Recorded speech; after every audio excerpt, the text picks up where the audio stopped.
Number one, we have a lot of clarity around interest rates and the Federal Reserve that came out of a talk that Scott Bessent gave. The fear out there is that we are selecting a new Fed chair, as we do every 4 years, in May of 2026, and that Donald Trump is exerting too much control over the Fed. We'll talk about that. Secondly, the AI bubble. We're in a bubble. We're in a bubble. We're in a bubble. We heard that so much at the end of last year. I hope to show you that the bubble has popped and it's time to reload your AI allocations. Private credit also had a very tough end of 2025. A famous Wall Street CEO said there was a cockroach in the private credit markets. And I think that those fears are overdone, but well priced, and again, an opportunity.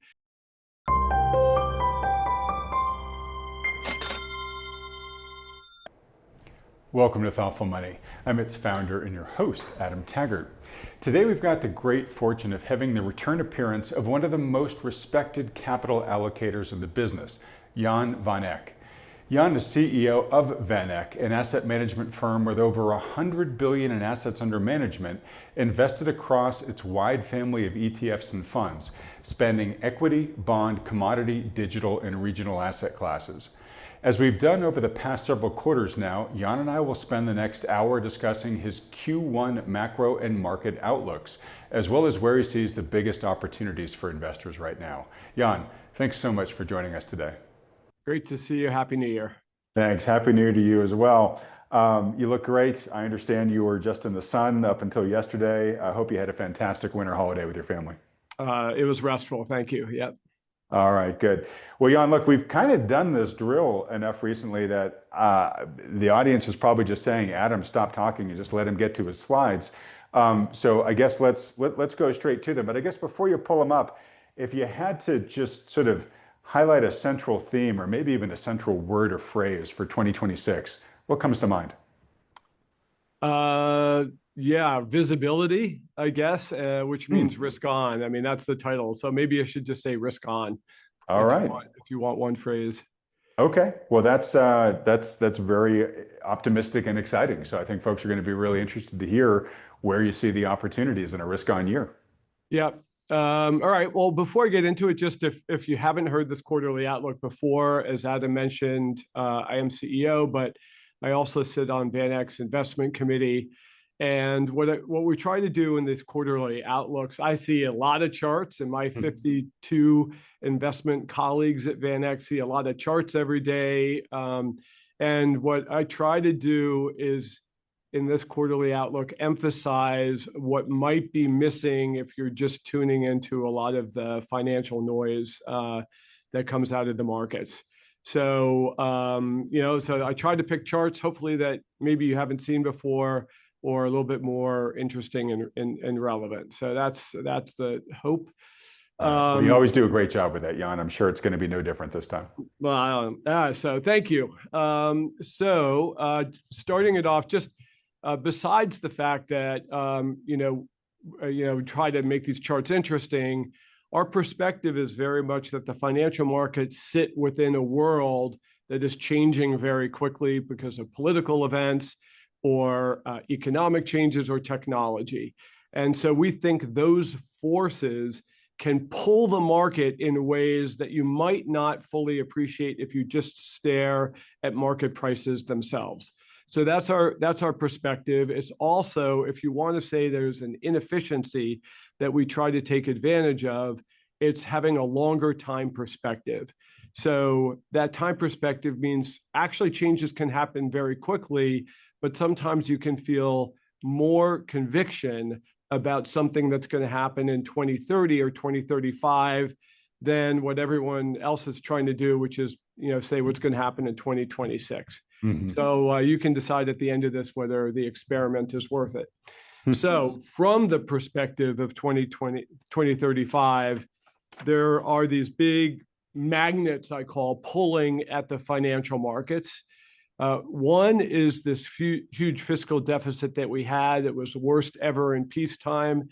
How do we stand relative to that? Again, to my theme of the day, we have greater visibility and better situation in fiscal situation. So we'll get into that.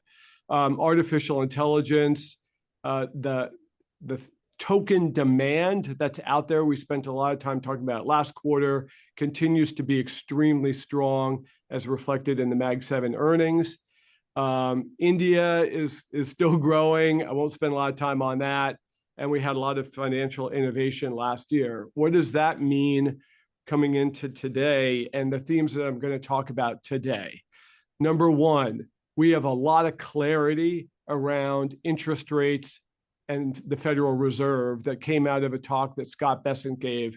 The fear out there is that we are selecting a new Fed chair, as we do every 4 years, in May of 2026, and that Donald Trump is exerting too much control over the Fed. We'll talk about that. Secondly, the AI bubble. We're in a bubble. We're in a bubble. We're in a bubble. We heard that so much at the end of last year. I hope to show you that the bubble has popped and it's time to reload your AI allocations. Private credit also had a very tough end of 2025. A famous Wall Street CEO said there was a cockroach in the private credit markets. And I think that those fears are overdone, but well priced, and again, an opportunity.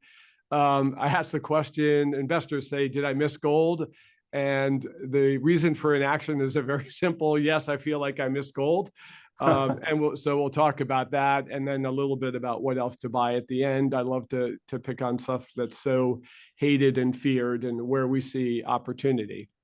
Okay, so Scott Bessent snuck in an interview, a podcast interview, the last week of 2025 that is so profound. I actually listened to it 3 times.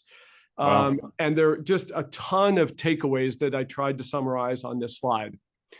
So first of all, he articulated a very thoughtful, academically supported view that the Fed should be much more restrained, that the amount of QE after COVID was excessive.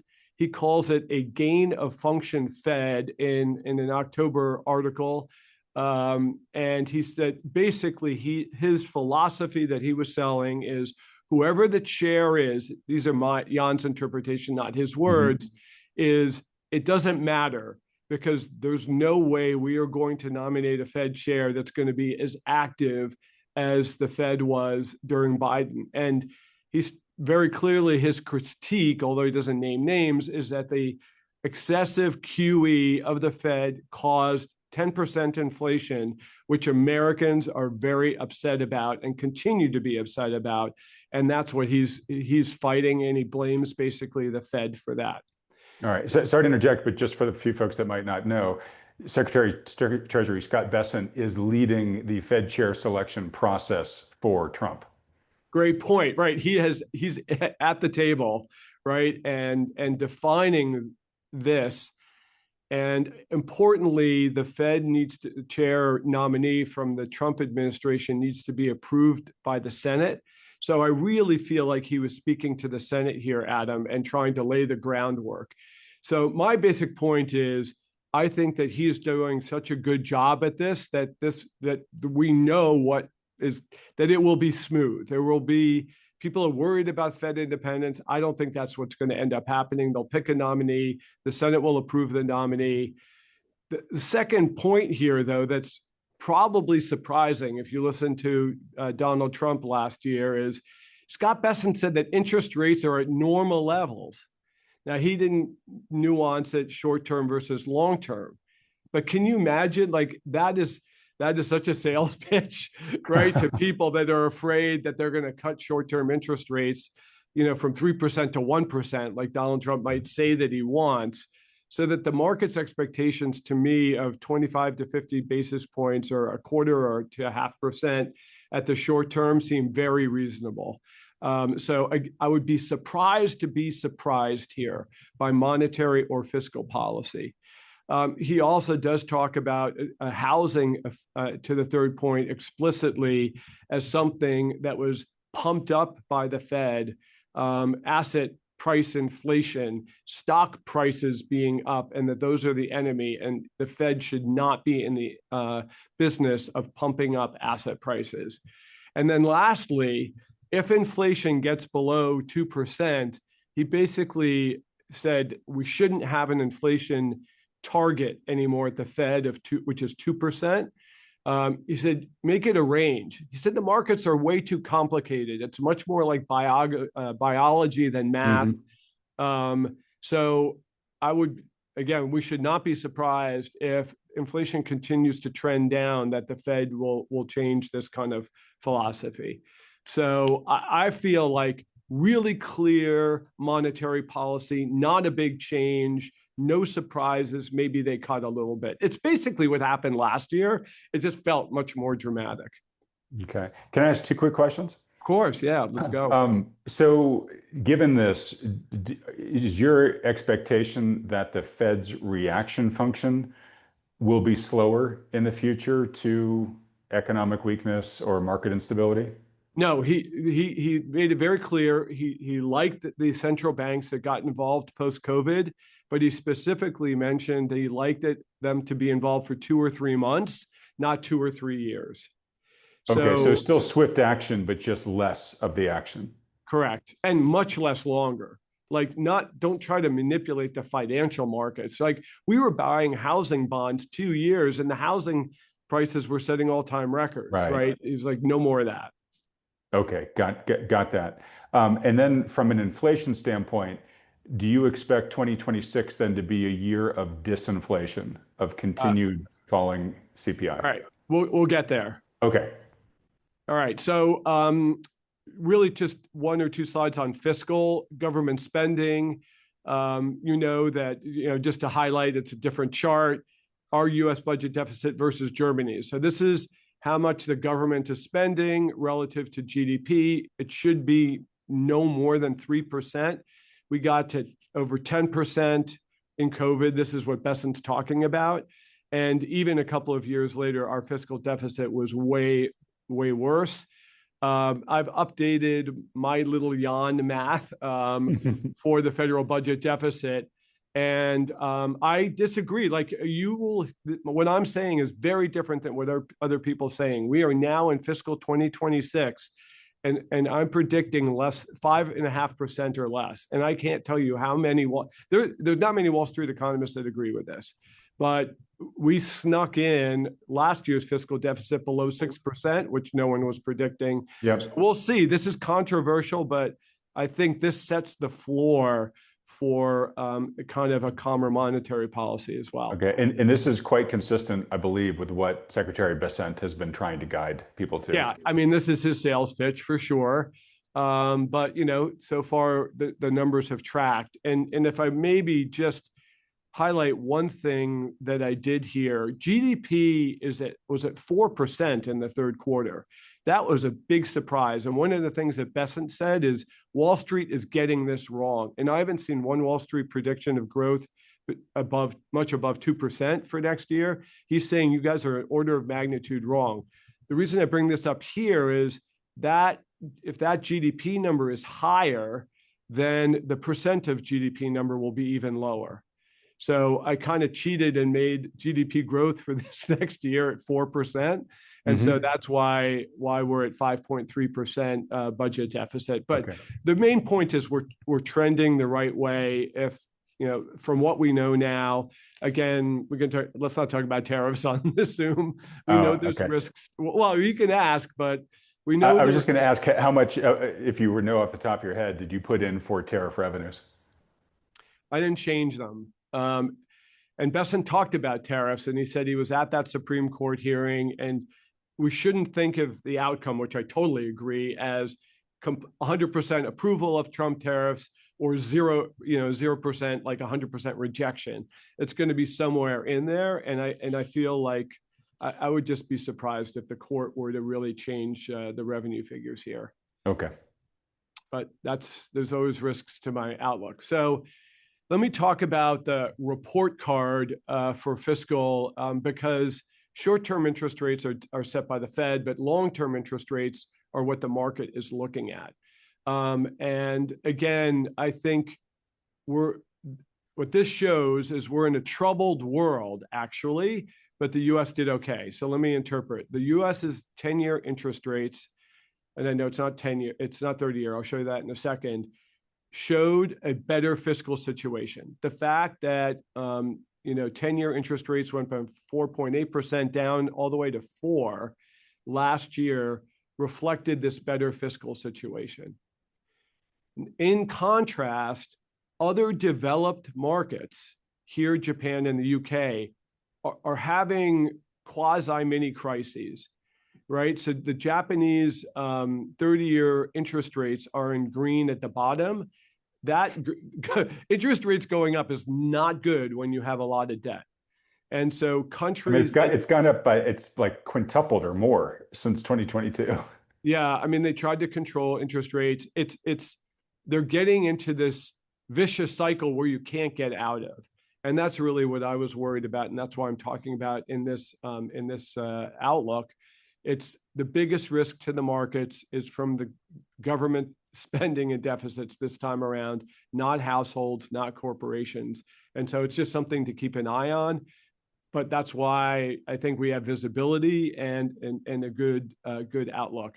This is just the 30 years. So the same thing for the UK and Japan. You can see we did sideways. So the markets aren't totally giving us a break yet. So it's still a risk to be managed, would be my interpretation of this. Can I ask a quick question here? Yeah. So I remember interviewing people in 2022 who were saying, look, there's no way that interest rates in the US are going to go above 3 because the economy is going to crater under that.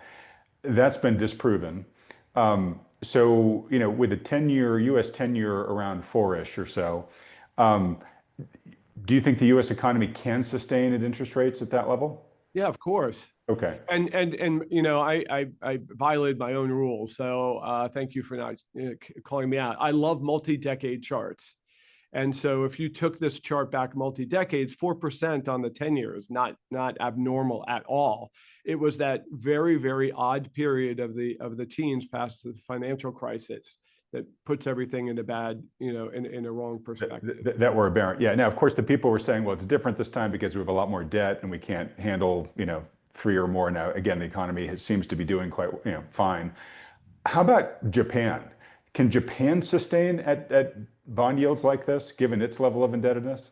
I mean, it's really hurting its currency, and I think that is why we're keeping an eye out for it, Adam. Now, people have literally spent our entire careers calling for the end of Japan, right, and the end of the Japanese bond market, and that's a little bit why I'm highlighting it now, because it actually is really under stress, given its history. So I can't really time a crisis there because everyone who's done it for the last 25 years is out of a job, yep, or broke or both. So I'm just going to pass on that. I know that's a cop out, but it's something to watch. Okay. All right. So let's just hit some other macro concerns that people have. First of all, inflation. And as you can see here, we got great news on services inflation. So this is a little bit of an odd chart because it's only the prior change over the last 12 months, mm-hmm, but it's really, really good that services inflation is coming down here.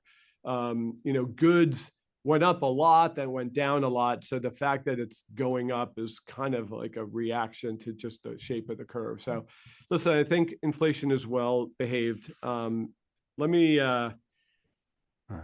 talk about— Can I ask you a question on this chart? Yeah. First off, do you know off the top of your head, in terms of the US economy, what the percentage of services is versus goods? Well, we're mainly a services economy. And the reason I got it right, I mean, manufacturing and agriculture are a teeny part. We're a consumer economy. The reason I focused on this so much over the last couple of years is sort of once people get, it's one thing for the price of coffee to go up and down, the price of meat to go up and down. I think what's really dangerous if wage mentality starts going like, wait a minute, my cost of living is this, so I need a 5% raise, and that Right. 5% raise trickles through to all the other industries. And so that is the psychology, I think, that's a little bit harder to break. Yeah. But it's But big and important from that perspective as well. okay. But on a marginal basis per equal unit, uh, falling services inflation likely outweighs rising goods inflation because services are such a bigger percentage of the economy. If you're a Wall Street investor or an economist, but voters, Yes. if you allow me to go forward, are not Wall Street economists. And so they are very worried about inflation still, according to the polls. And this is just one thing on electricity costs. I really want to use this as an excuse to talk about the 2026 midterms. Again, we have visibility. Even if the Democrats sweep, it's very unlikely that the Fed's policy will change. We'll have a new chair at that point. Mm-hmm. And it's very unlikely that they will change fiscal policy. I guess I'm assuming the Republicans keep the Senate, but I know I just said the opposite. But I just think the chances, there could be a lot of political noise and stress. But if you just boil it down to, did fiscal policy change? Did monetary policy change? I don't expect a change there. So again, that's why I'm saying 2026 right now seems like the year of visibility. Let me jump from the 26 midterms to just talk about one other element of that, which is unemployment. Obviously, unemployment is a big concern, and jobs added fell a lot. And a lot of the concerns are around AI. Mm-hmm. So as I said at the top, I like to steal other people's charts if they're good. And Morgan Stanley had two really good charts here. So this is a multi-decade chart, so it meets our standards, Adam. And it shows, that admins or secretaries fell from 4.8% of the workforce to 1.3% over this multi-decade time period. That's 75%, assuming stable jobs, but that's 75% loss of jobs in a particular category. And obviously, computer programming rose 3x. So these are dramatic changes, but the point here is that these are sloped lines, and that something is falling, but something else is rising. So another chart that sort of has a similar theory here is, again, computer programming versus retail. Here in retail, you did see bigger jumps down, partially due to COVID, in percent of people employed. But this is the effect of automation. And my main point is it's slow. So to think that we're going to have a big shock to employment in 2026, I think it would be against my expectations. Okay. So those that are ringing the warning bell saying AI is going to just take all our jobs tomorrow, you're saying slow your roll. It doesn't, if you look at employment stats over the last 100 years, it's generally smooth stuff like this rather than, kind of massive layoffs. Okay. Two quick questions, and they're kind of both around inflation. You stay on this chart, but back to the chart that showed services versus goods inflation. Goods inflation was rising in the past couple of years, largely due to the impact of tariffs.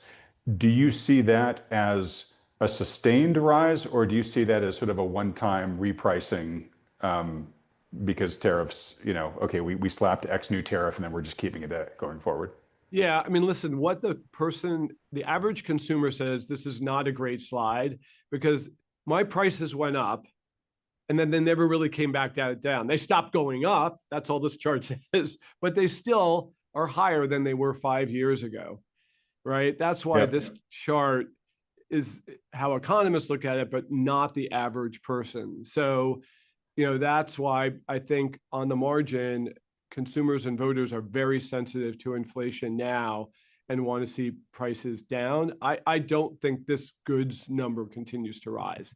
Again, it's a lot of it is just, if you look at 24, it went negative, right? Because it got so high during COVID, then it came down, a little bit, and then it went up a little bit. So it going up a little bit is that last thing. I wouldn't focus on it too much. Okay, great. But just to be clear, you don't expect the goods inflation to really continue rising from here.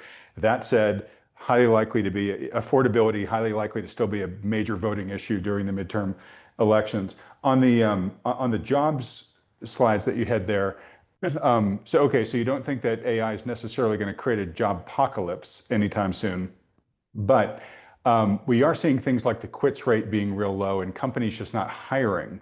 And so could AI still be somewhat dampening wage inflation because people don't feel like they've got the bargaining power at work to demand more? No, I think there's definitely a mentality shift by employers in hiring and entry level. I mean, you see this in the statistics, right? Computer programming is stressed because AI is giving high productivity increases in that particular sector, and entry level college graduates, looking for white collar jobs. It's tough. So I'm not addressing it to say it's a perfect world out there. I'm just saying that there's constantly shifts because of technologies, right? This admin loss of jobs by 75%, you can call Bill Gates and Microsoft, right? That's basically the automation of the office workplace. All I'm saying is it tends to be delayed and deployed over time. But it's definitely, I'm not changing the trend. Got it. Okay. All right. This is also chart crime. Way too much data, but I wanted to highlight a couple of things. So these are the 5, again, original to vanEck research here, but the 5 sectors of the economy that lost the most jobs in 2025, and I have 24 data, but let's not go there. Effectively. One big thing is, right, there was a lot of layoffs at the federal government level, and that finally rolled through in October and November. So, but if you just eyeball some of these other areas like manufacturing or information in particular, you see that the job losses, Adam, are kind of consistent month to month. Mm-hmm. They're not particularly accelerating, maybe transportation. So, again, most of the there's a big one in the federal government, but that probably was because of the shutdown there? Yeah, no. That was the layoffs that took 6 months to go into effect. Oh, okay. So, I mean, that was, well, we know about that. But my point is that, if you look at the weakest sectors for employment, only maybe with transportation do you see an acceleration, and even that I would say is probably noise. Okay, yeah. Retail trade actually, even though we keep hearing about how tough it is out there for the average retail worker, doesn't seem to be a fall off there. Yeah, and I think this is interesting because remember Amazon laid off some people in the fall, and I think that's these numbers, and I think it is interesting how we're getting more efficient in logistics. Right, people talk about robotics and things like that, and drone deliveries, and that's a multi-year trend that's interesting. So, anyway, listen, I want to move on, but from macro and sort of monetary, fiscal, employment, inflation, my main point is we kind of know what's going to happen in 2026, right? We know what's going to happen at the Fed. If Bessent's not totally wrong, and I'm wrong in saying that he wasn't very persuasive in laying out this new policy for the Fed, that's visible. The midterms probably won't change a lot. I don't think tariffs will change a lot. Inflation is kind of in a good spot. Employment is weaker, but it's not critical, or we don't see signs of criticality. And we don't have historical evidence of massive shifts there. I'm not saying everything is great. I just want to bring up the next market concern. And the next market concern is it's way overpriced, right? So if you remember what Jan thinks and what's happening. So I'm going to do maybe only 5 minutes here on AI compute, but my basic theory is the underlying demand is big, number one, bullet one. Number two, the AI bubble actually popped, meaning the weaker capitalized firms had big destruction in their stock prices. I'm talking about down 50%. And then third, some of the what I call AI 2.0 trades at VanEck, like nuclear power and things like that, they have corrected as well. Thank goodness. I called them nosebleeds. And they went down from the nosebleed seats to the mezzanine seats.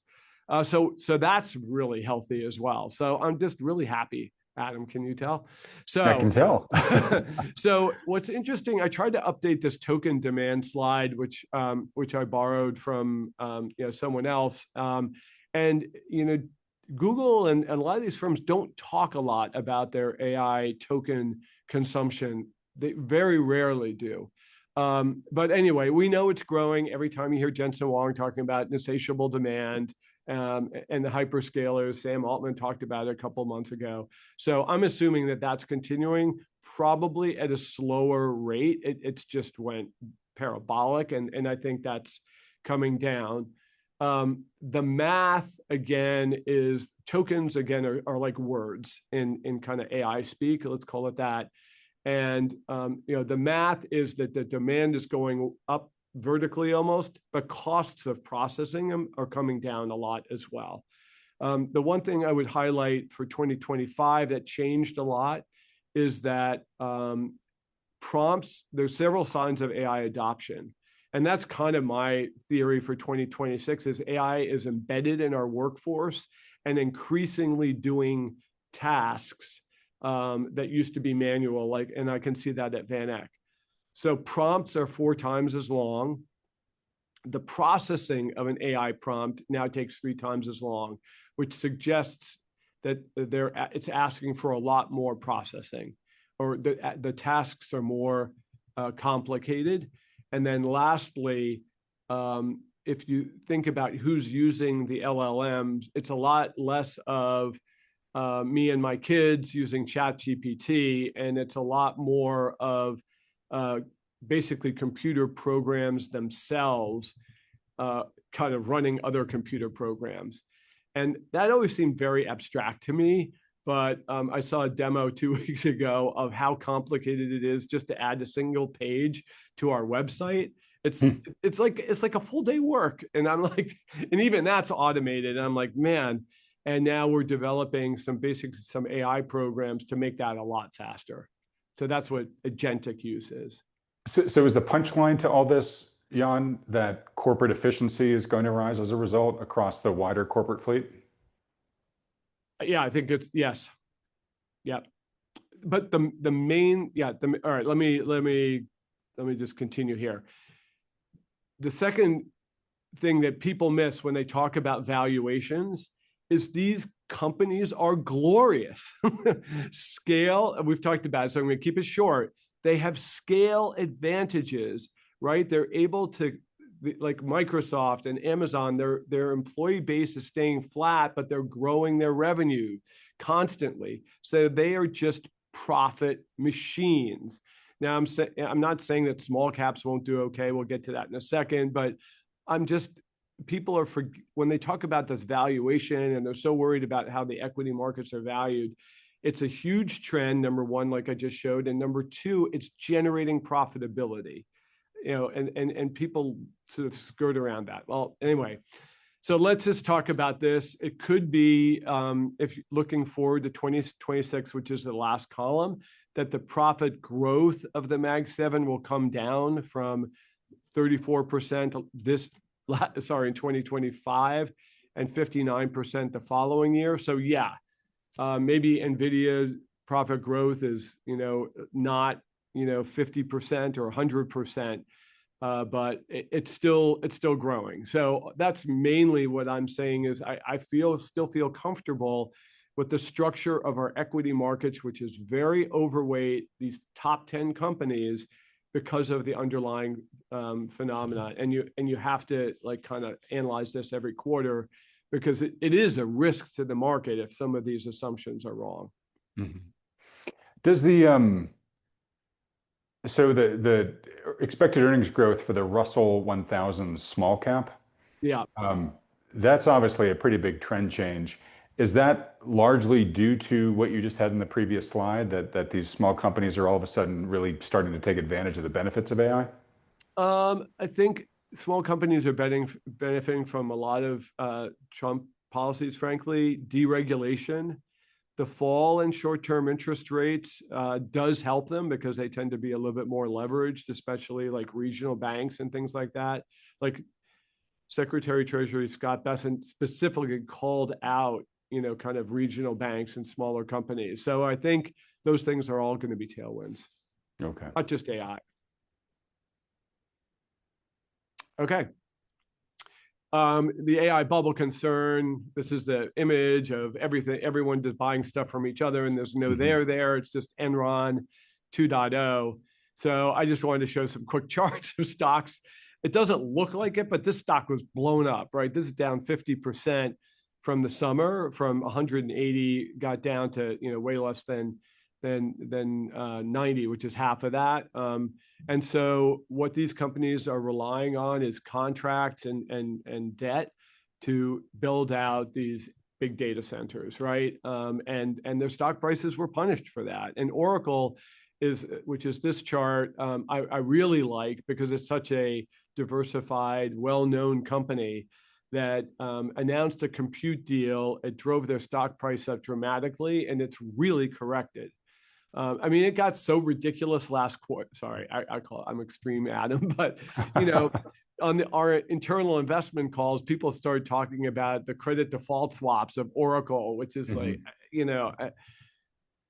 anyway, it was happening. There was a popping of the bubble. There was a resetting of prices, and the people that rely too much on debt have weaker stock prices, and that's healthy. So the AI bubble to me has popped. Okay, I think I got one or two more slides here. Okay. So just to be clear though, and you're going here now, I was just going to say, all right, what about the big hyperscalers who aren't as debt dependent but have been on a tear? You think they're still pretty well priced? Yeah, I mean, but that's why I kept saying like it's okay, in prior quarters that the market is a discipline mechanism, and it was disciplining some companies. It's just that the Mag 7 are in just such a great situation that you may not see it there. And just because you don't see it there doesn't mean it's not happening. And NVIDIA has been treading water. I mean, it doesn't look like it on this chart, but it's been treading water for, solid 6 months, which means that its earnings are growing. It's becoming cheaper. And as you can see here, it's at multi-year lows, basically, on a PE basis. So it's not crazy. Did I convince you? Yeah, I'm still processing, but let me just ask a general question. So folks who have sort of watched the Mag 7 party rage, but sort of passed them by, over the past 5 years, in their mindset is a lot like, okay, look, these things have overperformed for so long. They just can't keep overperforming like this. It sounds like you think, no, they can. I don't know about overperform, but I'm very comfortable owning them and I'm comfortable buying them. That's really my point. Okay.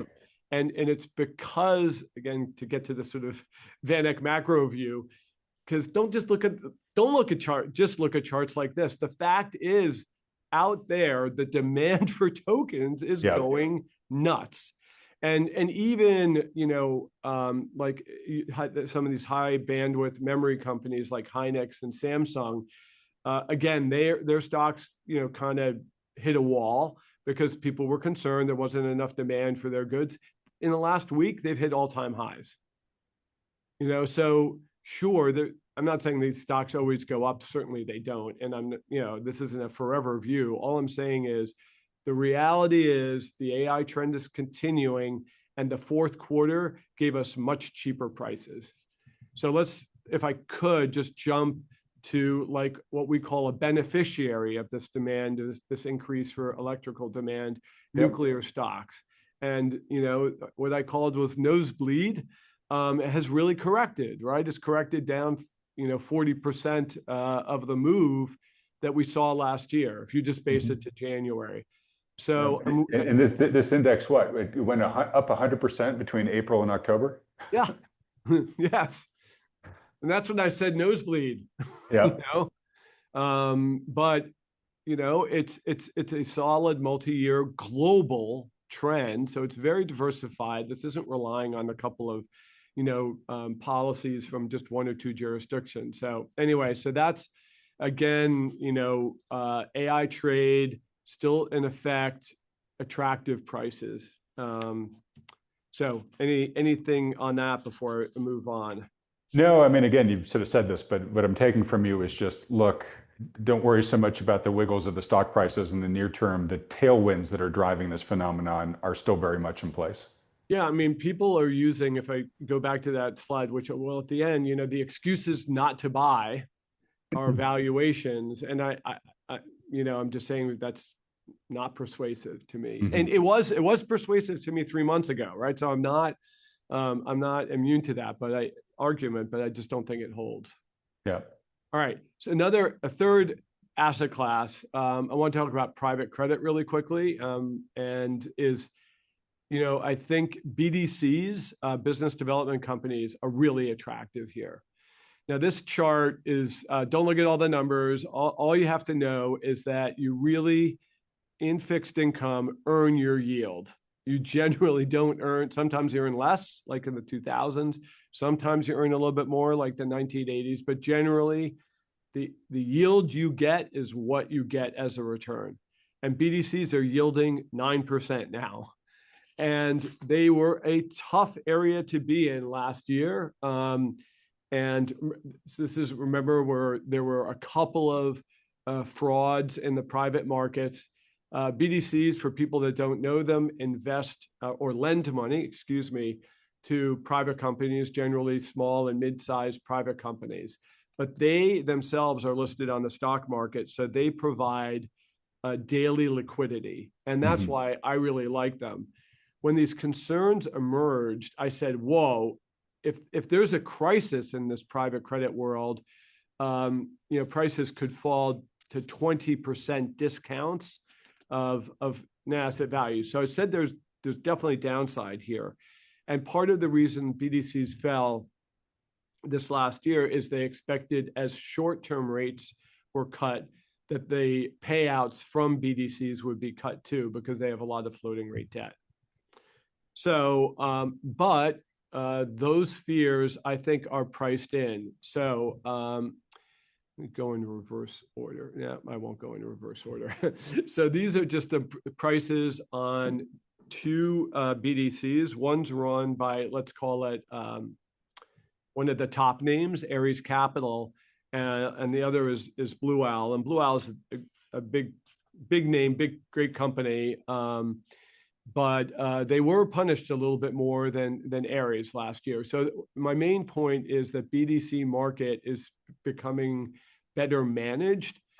Goldman Sachs had a BDC, Adam, that was run by an independent group, and not their general private credit group. And it underperformed and it had some credit issues. So Goldman stepped in, and they basically now have it the same management team as their private credit group. My only point is there's a lot of brand importance against these BDCs. There's visibility and there's accountability. So I kind of really think that with the sell-off last year, they were down last year. Barron's just mentioned BDCs as an interesting income area in their latest edition. So I think it's attractive. I was cautious last year, and I'm interested now. Let me talk about the companies that manage the BDCs. So these are the BDCs themselves, the pools of debt that trade on the market. The companies got a little wake-up call themselves last year as these concerns arose. And so this is the Ares stock price. I don't really need to say much more. Clearly, it got punched a couple of times during tariffs and then the credit concerns, right? This is a perspective, and this is multi-decade, so it meets my standards, right? Of what I think people weren't getting, which is the context of these private credit companies.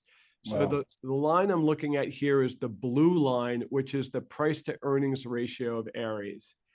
And these companies used to be kind of looked down as second class companies. And you can see here traded at something like 10 times forward earnings, up, kind of up until they got discovered. And the reason is that they earn a lot of their fees through incentive fees. So not based just on the amount of assets under management, but also on the performance of the funds. So the market used to say, well, that's very nice that you have 10 billion under management, but how do I know that you're going to perform again next year? And if you don't, then you're not earning anything. So I'm not going to pay a lot for your stock. And then something happened in the minds of investors, to Blackstone, Ares, Apollo, where the market goes, I love these companies and I'm going to pay a premium, right? I'm going to pay 20 times, 25 times, 35 times, up to 50 times forward earnings for these private credit firms. And, my attitude last year was no, thank you. And so that's where I was a little bit cautious. But now, if earnings are okay, it's still a little bit rich. But if these companies are down, from 50 times to 35, that's much more comfortably in the range of the last 5 or 6 years. Yeah. Well, and they're paying what, 9% right now? The BDCs are paying 9%. I don't know off the top of my head what the dividend rates are for Ares. Okay, but still, if it's in the same ballpark, even though you might have some valuation concerns still, you're making some money back in the immediate term with that nice dividend. Yeah, so whether you buy BDCs or you buy the management companies, I think you're getting better value than you got last year. So just in the moving forward, I'm just going to touch on gold briefly, because I know I'm a broken record on this. We are seeing gold reemerge as a leading global currency.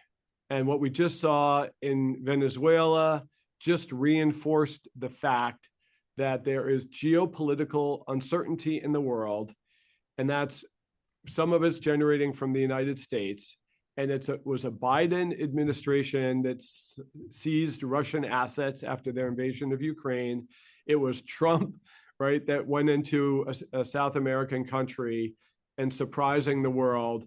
And the world is reminded daily that if the government of the United States doesn't like what you're doing, you don't know what they're going to do about you, right? And that's why, and also central banks, are not in China and India are just not dollar centric. And as emerging market countries grow in wealth, they're just going to be buying more gold. These are just two crazy charts from gold history. Basically, there's your multi-decade chart all the way back to 1790s. Yeah, and look, my main point is obviously we went off the gold standard in 1971, but my point is when you have a paradigm change, you can't look backward at your charts. Now here the charts were flat, so it's kind of ridiculous. But I think that's just, it's hard because gold isn't tethered to an income level or anything like that. But I just think that it is a bearer asset that is increasingly in demand from emerging market countries. Emerging markets are passing the developed markets. And anyway, here's another gold chart. The main point is when it changes for various reasons, here it was the Civil War and it was FDR, it moves by leaps and bounds.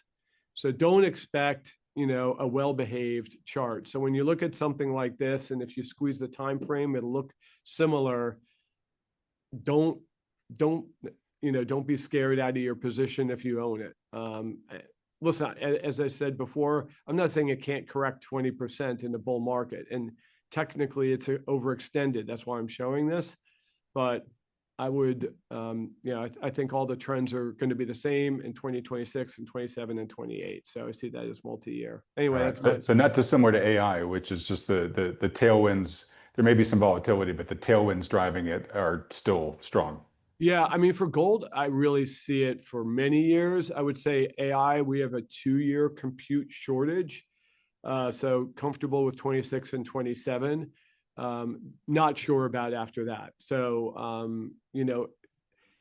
whenever there's monopolies like in NVIDIA, there's people coming in after it, and you can tweak chips, you can tweak programming to try to make things more efficient.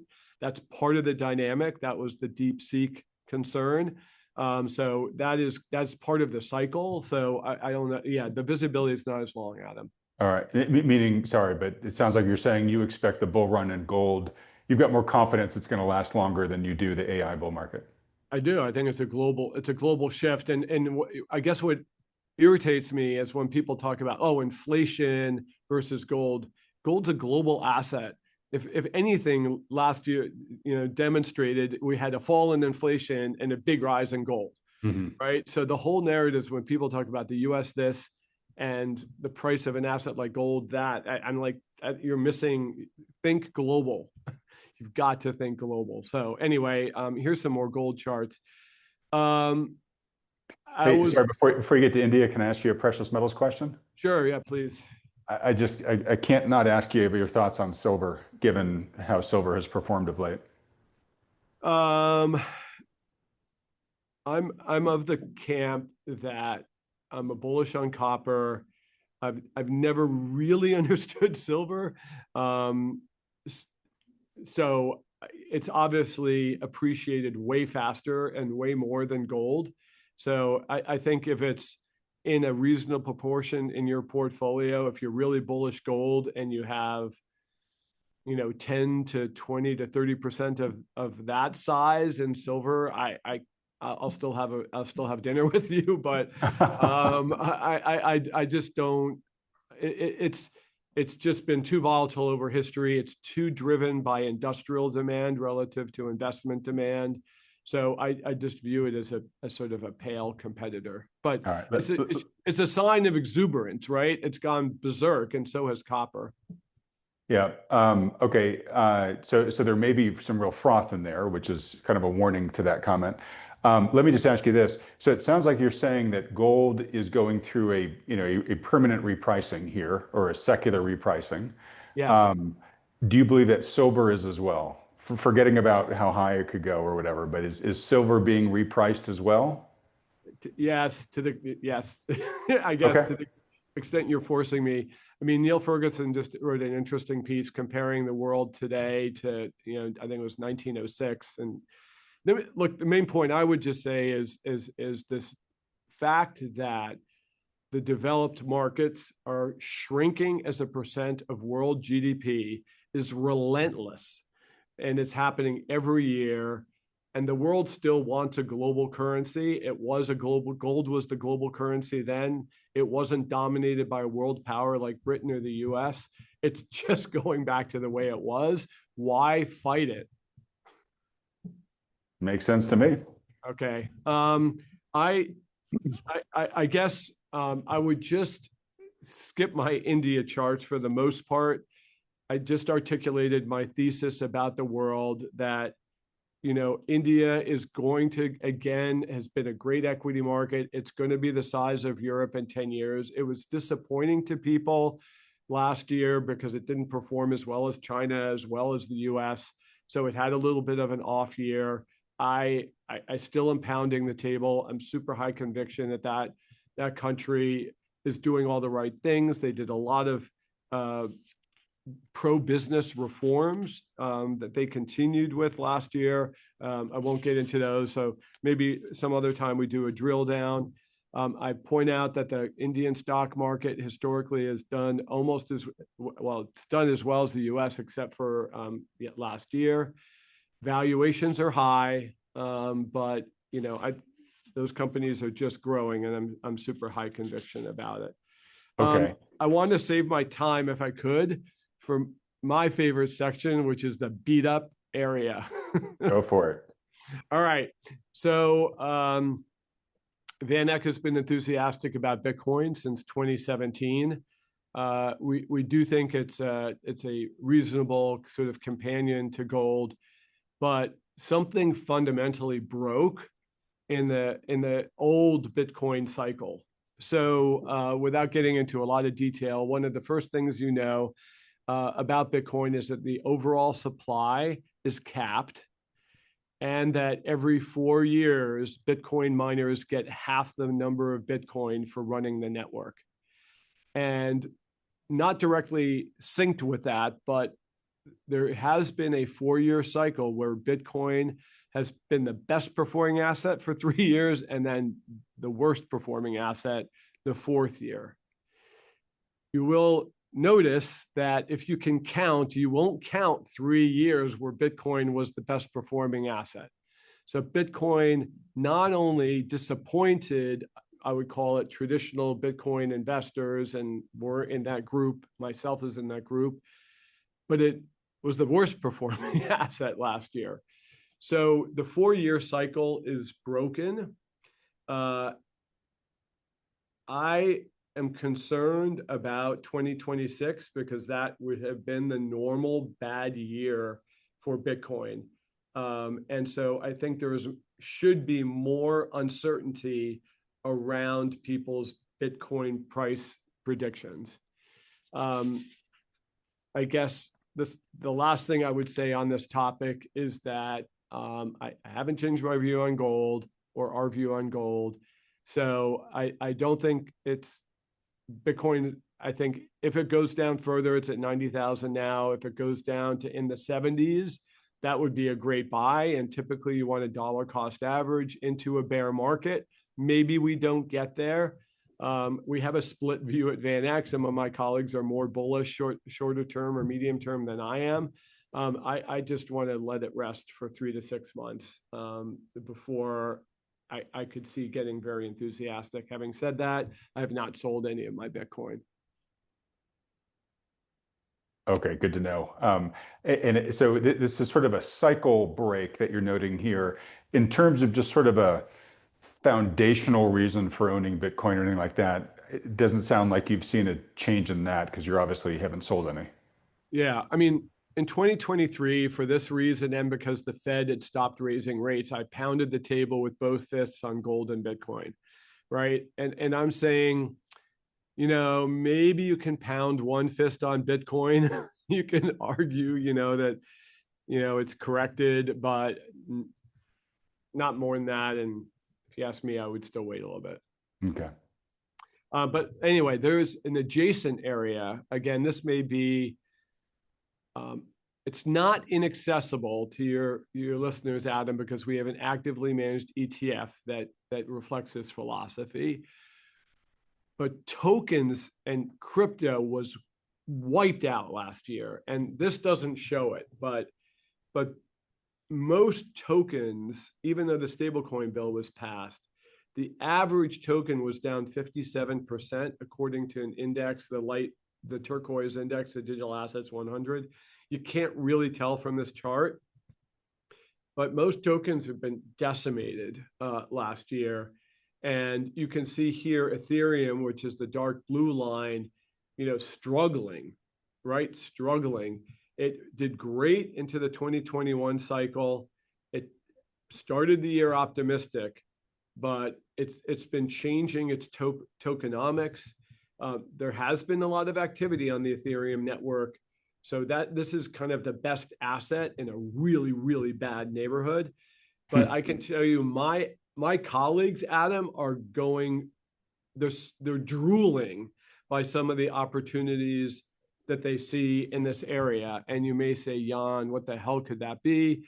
I'm just going to give you one example here of a token that performed really well. And I'm sure you haven't heard of it. It's called Hyperliquid. It's a decentralized offshore derivatives exchange, and decentralized also means not regulated. So there's risks around that. But it has the vanguard, concept of token ownership. And what do you mean by that, Jan? Vanguard, the mutual fund and ETF firm, is a mutual ownership, right? No one owns the equity of Vanguard. No private or no public investor owns Vanguard. Instead, they give back their profits, right? And sort of by cutting the fees on their funds. And that is the concept of tokenomics, where the community, the people that trade on Hyperliquid, share in the benefits because Hyperliquid uses its profits to buy back the tokens that are out there. It generates 1.25 billion a year, and its market cap is 26 billion. Now, you can't argue with the revenue. The revenue is revenue. You can argue with the value, but my only point is that is a valuable asset out there. So if you find the right use case, there are values in tokens. Again, I don't expect your average investor to care about Hyperliquid, but my point is that there is a lot of damage in the crypto world. There was a big sell-off at the end of last year, but the whole year was a disaster for most of the space. There are money managers out there, both in hedge fund form and in ETF, actively managed ETF form, where you can take advantage of this. Now, I'm not saying it, again, like Bitcoin, it's not going to turn around in January. I'm not predicting that. Maybe it will, maybe it won't. But I'm just saying, if you want an area of the market that's been really damaged, then crypto is actually one of them. So if I could just summarize, and maybe we could have a conversation: great macro, great visibility, better fiscal policies from the U.S., which should result in slightly looser monetary policy. We've had falling inflation. The employment market is stressed, but it would be surprising if there was a crisis there. So that's number one. Great setup from the government. Number two, the AI demand continues to be there, but the market disciplined a lot of players in the fourth quarter. And so there's a good setup. Third, BDC's worst performing area of fixed income in 2025. I think good opportunities now worthwhile looking at. They 9% yield. You can buy them on a diversified basis. Gold, broken record. It's reemerging. It's a different paradigm. It's a different world. That trend continues. The U.S.'s action in Venezuela over the last couple of days, again, this just causes people to say, I want to own my own money. and gold plays that role around the world. And then, there's stuff to buy in India and selected crypto. I hate to be so bullish on so many different things. I love it. But all I can say is I wasn't bullish on some of these things 3 months ago. So at least there's that. Don't apologize. I get people all the time saying, Adam, you need more bulls on your channel. And I do. I don't screen for bullish or bearishness, but it is harder for me to find people who are bullish. So it's great to have you on telling that side of the story and telling it so empirically. A couple of specific questions for you. I know you do this to come and educate folks and not to promote vanEck necessarily, but did you say that you have an ETF for that crypto token space that vanEck manages? Yeah, our ETF ticker is NODE, Node, and it's actively managed. And if people want a lot of information, the portfolio manager, Matt Siegel, he actually used to work with Cathie Wood. So he communicates his opinions. Obviously, because of ETF transparency, you can see what he owns every day, but he communicates why he owns what he owns. And that alone is interesting, at least to me. That's fantastic. Okay, and when I edit this, I'll put the ticker symbol up there on the screen so folks know exactly where to go. Similarly, does vanEck have an ETF for India? We have two. One is growth leaders, so GLIN.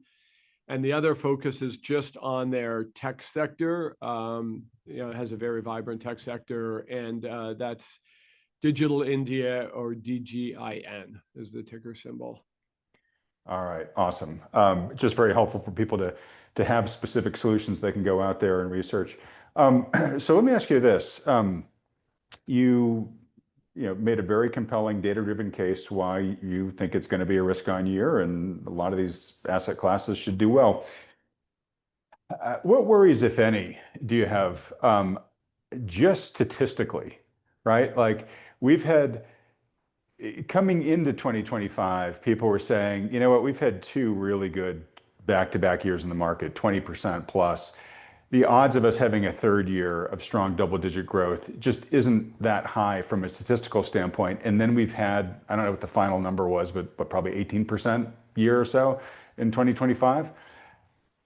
Getting a four-peat is really rare statistically. And I know, every time you flip a coin, every time you flip it, the odds are 50-50. Are you going to get four heads in a row? Unlikely, but can happen, right? That third time you're flipping it, it's a 50-50 flip still.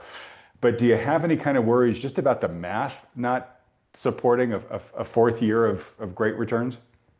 Well, I would say two things. Number one, what's a normal year? You're going to get a 10% sell-off. Like that, like it would be very odd if that didn't happen. So even though I feel like you're not going to get a lot of macro policy surprises, you're going to get market volatility. So that's number one. Number two, let's say that that earnings, the profits go up 10%.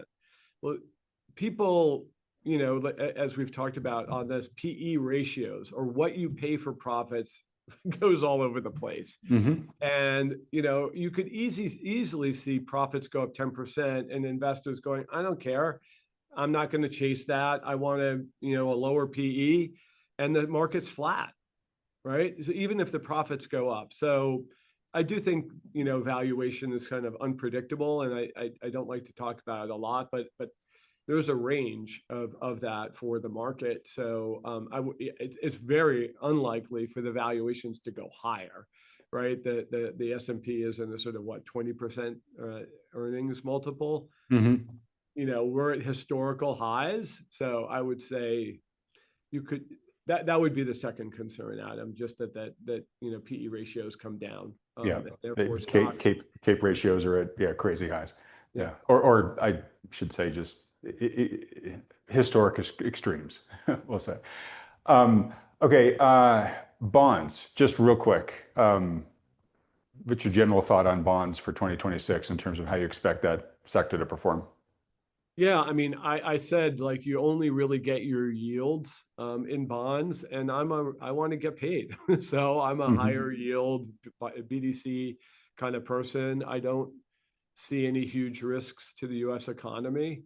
So if Jan is gonna own bonds, I don't feel like I need to own a bunch of investment grade 2%, 3% bonds, unless with duration risk. We do have some CLO ETFs that I like a lot, but you don't have quite the duration risk there. So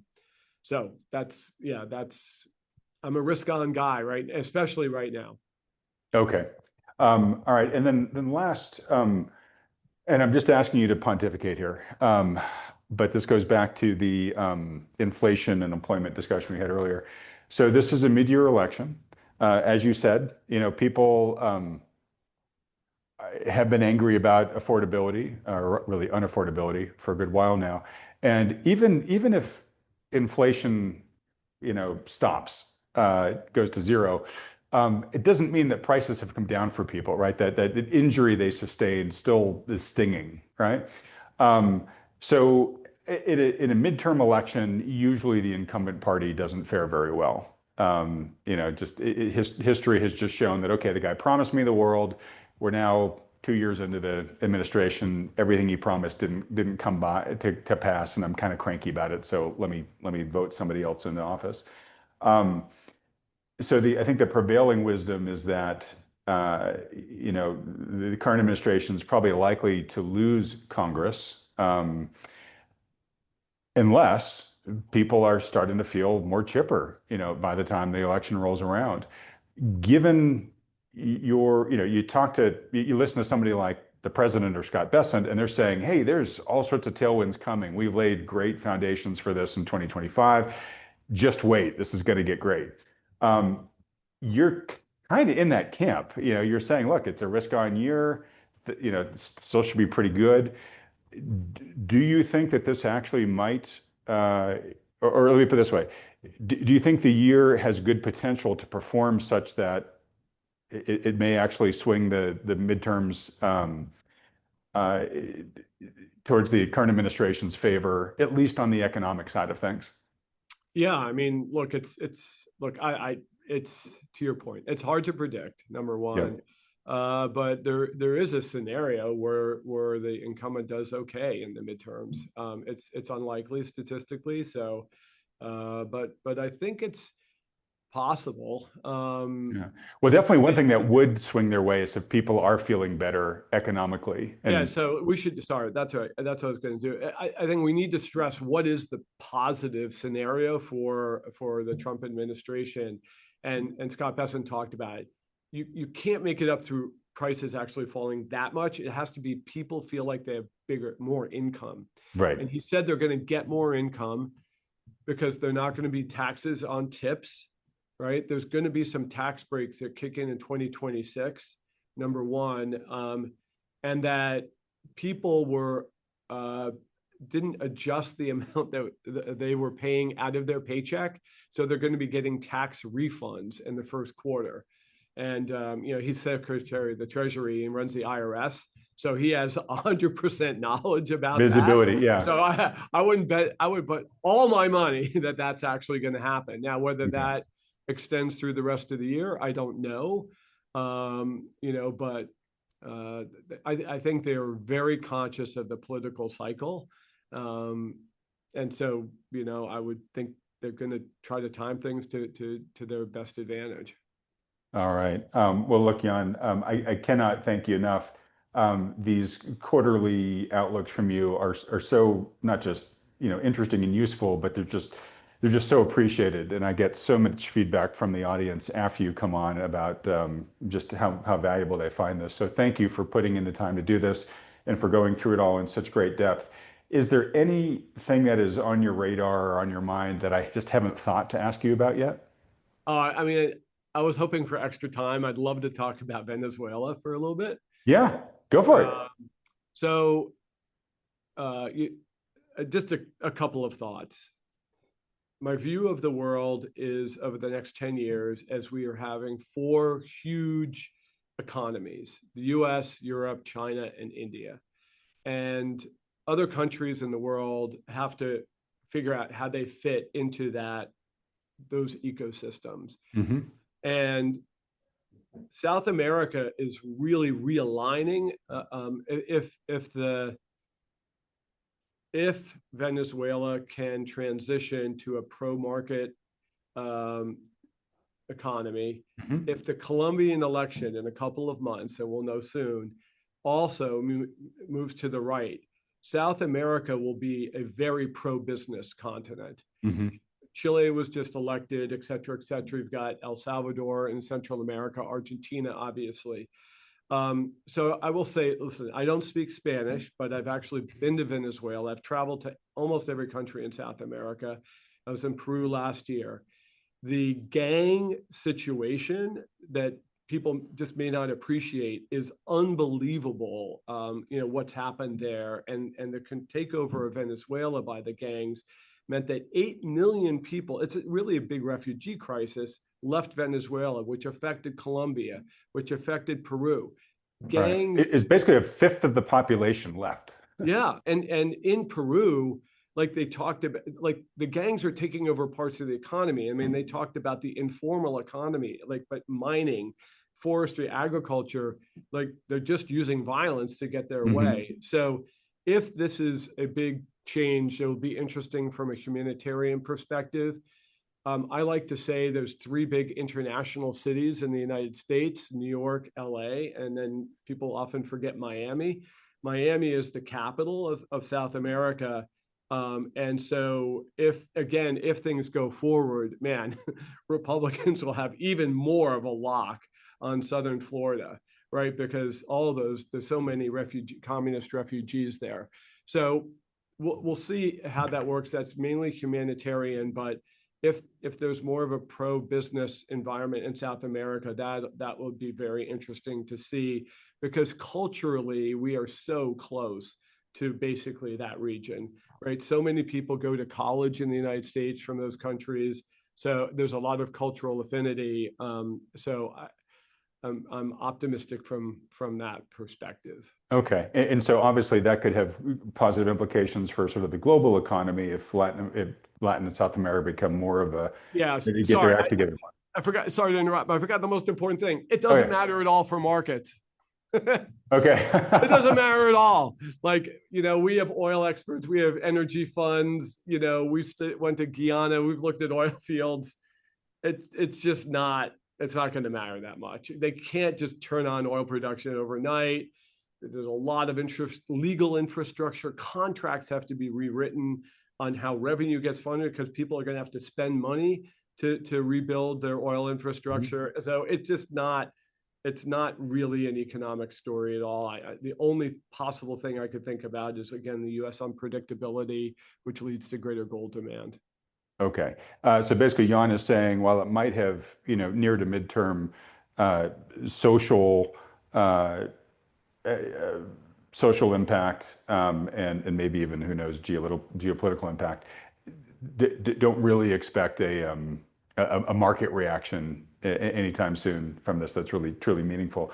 But let me ask you this: so the administration has talked a lot about it, and Trump himself has talked about it a lot, even since extraditing Maduro. The Monroe Doctrine, and saying, look, this is kind of it's a good playbook, and we kind of forgot about it for a while, but we're picking it back up here now. Assume for a moment that the U.S. is successful in its designs on revitalizing the Monroe Doctrine, and they help South America really become, clean up its act, really become a lot more market friendly. They help increase the economic output of that area. We enter into more, sort of tighter trade agreements. So we've got access to resources and cheap labor. They've got access to the U.S. consumer market. Everything's protected by a golden dome. Maybe we get Greenland in the process. Obviously, that's a long process, but to the extent that that was actually successfully pursued and executed, how does that change your future outlook? Does it make you substantially more optimistic about kind of the long-term prospects in the world? Is it more of a nothing burger than people who are advocating for it might think? Do you have a strong opinion one way or the other? Good humanitarian, nothing burger economics. Basically. Okay. I think from a U.S. foreign policy perspective, and this is just a speculative guess, I'm not an expert on this. Yeah, neither you or I are geopolitical experts. Yeah. Right, but what the gangs were doing in Venezuela and then elsewhere in the region, and then whatever China was doing and Russia was doing, right? Monroe Doctrine or not, like that was a threat. That would have been a big threat to the United States if that continued. And I think that stuff, we don't know that stuff now. Maybe we never will, but I wouldn't be surprised. I mean, look, Trump, like he says, he really cares about law and order. He's a law and order president, and I think there was stuff happening there that no American would be happy with. Happy with, yeah. And I appreciate you really highlighting that. I get it because my younger sister lives in Colombia, and I've been there a couple of times, and enough to see the Venezuelan refugees that are in all the streets. I mean, and their poverty is just it's crippling, right? Yeah. And the crime as well. Colombia cleaned up a lot of its act during the FARC era and whatnot, but there's still gang influence and spilling over from Venezuela. And my sister and her husband actually got there was a home invasion. They got tied up. So I mean, this stuff is really going on. A lot of us sitting here in America don't really fully understand how real it is from a day-to-day basis in some of these other countries that it's spilling over into. Well, I mean, and the people in the region, they just don't want it. Like no Yeah. one, no one actually wants lawlessness in their backyard, right? And you hear stories like that, but and when I was in Peru, Bukele in El Salvador has been extreme on this law and order. Like whatever Trump may say, Bukele is way out there, Mm-hmm. right? I mean, he created those prisons, he threw all those Right. gang members in jail, and there were Bukele's, spray painted. His name was everywhere in Peru, and I'm like at first I was like, what? Like, how can people be that conscious? But I think that's what's different. To me, a little bit, having traveled to Latin America a lot more over the last decade, is there's more of a regional sensibility now. Those countries are so entirely different. They're separated by the Andes Mountains Mm-hmm. that I think in a way, like, I asked a big, very, very wealthy, successful Chilean businessman, kind of what he thought about Colombia and if he'd ever been there, because he was buying a business there, and goes, "Oh, I've never been there." And I'm like, what? But I think that's more an older generation. Like, I think the younger generation, like even the crypto communities, media, social media, there's just a lot more, so I think this trend towards pro-business and law and order, I should say in the reverse order, law and order, and then maybe pro-business, I think is will be interesting to see what happens in Colombia. All right. Well, look, I'll be rooting for it, as I'm sure a lot of viewers here will as well. Jan, can't thank you enough. Last question for you. For people who would like to follow you in your work and your thinking in between now and your next quarterly Outlook appearance on this channel, where should they go? Yep. On X or Twitter, Jan vanEck #3, and on LinkedIn, you can just follow me. I do try to post like podcasts I like or videos like the Scott Besson thing. Is so important, so I posted some bullets on that. So, and then the vanEck website has our outlooks. And Adam, I will promise to get you this deck so you can distribute it to your listeners. Fantastic. So yes, folks, if you want to get the slides that Jan just referred to and had walked through earlier, just sign up for Thoughtful Money's Substack. You can do so for free at thoughtfulmoney.com/newsletter, and that'll be the way to get them. Jan, can't thank you enough, my friend. It's always so wonderful to have you do this. Happy New Year. Good to see you. All right. Take care, buddy. All right. Well, now's the time in the program we bring in the lead partners from New Harbor Financial, one of the endorsed financial advisory firms by Thoughtful Money. I'm joined as usual by lead partners John Lodra and Mike Preston. Gentlemen, thank you for joining me. Hope you guys had a wonderful holiday and Happy New Year. We did, Adam. Thank you. Hope you did too. Great, really great to be back after a short break. Great to be with you, Adam. Thank you so much. And in fact, I've got to apologize. I still got my Christmas tree in the background. It's a fake one. It takes all about 10 seconds to dismantle, but I've been so busy that it's still up there. Might as well continue celebrating, right? Yeah, so I know you guys were quite busy. And as you had warned us, at the end of the year, you guys get inundated with a bunch of client requests for all the end of the year steps that we were advising people to consider taking, although we were advising them to consider taking it before the last week of the year. But I know that there's some procrastinators that always slip in there at the end. So you guys, I hope you get some good times with your family, but I know that the whole team at New Harbor has been working in overdrive to help with all that stuff get done, and then help folks, now that it's the new year, get positioned for the new year here. So anyways, I appreciate you making the time to hop on here, given all those demands. So it's always great to have Jan on. I know you guys at New Harbor are big followers of Jan and the vanEck team. I know that some of the funds that you guys hold are vanEck funds.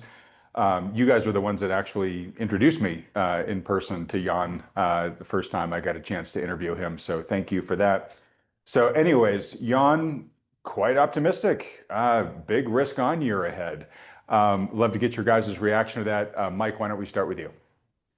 All right. So thank you, Adam. Really enjoyed Jan's talk. We've been big fans of Jan vanEck and of vanEck in general for a long time. With a quick disclaimer, nothing we say here is construed as a recommendation, but GDX is in our portfolio. That's how right now we take a position in miners. It's done really well. Maybe we'll talk about that later in the program, but we've seen a big move in miners. Of course, we've seen a big move in silver and gold as well. And we don't really think the move in miners is over. So we're big fans of vanEck's viewpoint, particularly their embracing of alternative assets. So I'd like to just talk about some high points here about what Jan talked about, what we agree with, and what we don't agree with. Everything, of course, is in a market is opinions, and we don't know who's right until it's all over. But I think there's a lot of gems in here that I'd like to kind of list out now. He talked about 2026 being a year of greater visibility in macro and Fed policy. That's probably true. You know, the dot plot and the Fed funds target rate predictions are pretty stable here.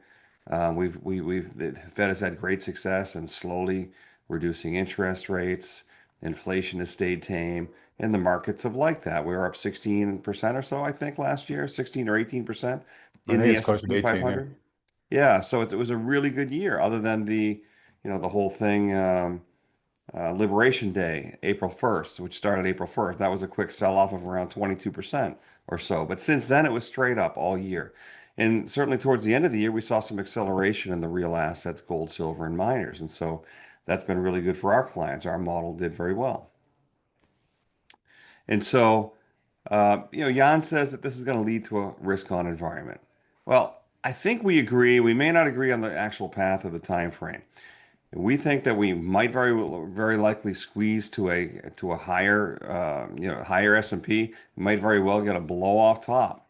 I'm watching the market here. We hit a new high again today. We're at around 6950 on the S&P. It looks like it wants to go through 7,000. I wonder if that will ignite the fire, so to speak. But I wouldn't be surprised to see a little bit of a squeeze or a parabolic blow off top.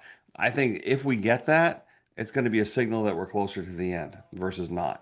So maybe we disagree with Jan a little bit there. I think he thinks, or at least he talked about this year being more risk on with an upward bias. I think it might be more of a very short term, more vertical upward bias followed by crash risk. So he talked a lot about taking risk in stock, credit, hard assets. I think you're going to have to be very, very careful if you do so. If you're a self-directed investor, you're going to have to be more tactical, in my view. If you're a passive investor, you should really dial down your equity risk or your equity percentage. If you're a passive investor, get down to 30% equities. That'll bring you through whatever comes, even if we're right and we get a big crash. If you're tactical, watch for that big up move. If we're lucky enough to get that fat pitch, that will be the time to start reducing your equities. He talked a lot about the Federal Reserve as well. Says there's going to be quick but short interventions in crises. I'm not sure I really agree with that either. If there's a big crisis, I think it's not going to be short and quick. It's going to be nothing like that. It's going to be more like the Fed all the time to the rescue. I think that's what we'll likely see. Talked about the fiscal policy and deficits improving, things like that. And I'm not so sure about that data, but he talked about the United States handling higher interest rates. Well, I guess that's true. We've been stuck here around 4.15 or so on the 10-year for a while. The housing market hasn't fallen apart in the last couple of years, which is really surprising to me, when mortgage rates went from 3% to almost 7%.